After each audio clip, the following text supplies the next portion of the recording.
Assalomu alaykum do'stlar, hurmatli obunachilar. Biz navbatdagi obyektimizni tugatdik. Bu obyektimiz Samarqand viloyati Payariq tumanida. Bu obyektimiz gibrid, ya'ni 5 kW, lekin bu yerga 10 kW gibrid invertor qo'yganmiz. Panellari 5 kW.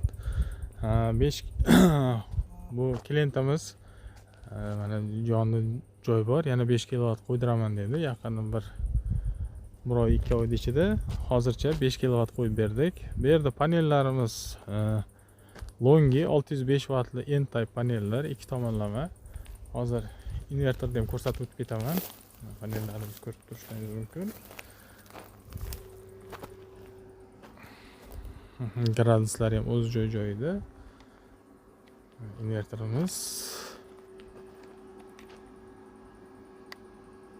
ishlab turibdi, normal holatda.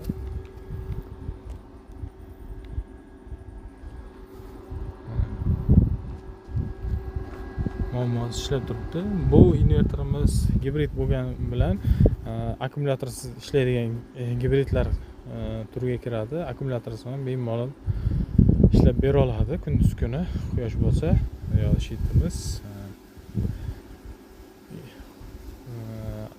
Bu invertorimiz bir fazali. Kunduz kuni quyosh hisobiga bemalol xonadon tok bilan ta'minlanadi, chunki tarmoq ketsa ham umuman muammosiz ishlaydi. Agar kimga bizni xizmatlarimiz qiziq bo'ladigan bo'lsa, bizga murojaat qiling. Sifatli va hamyonbop ishlarni qilib beramiz. Kommentlarda o'z fikrlaringizni qoldiring, like, podpiskani ayamang.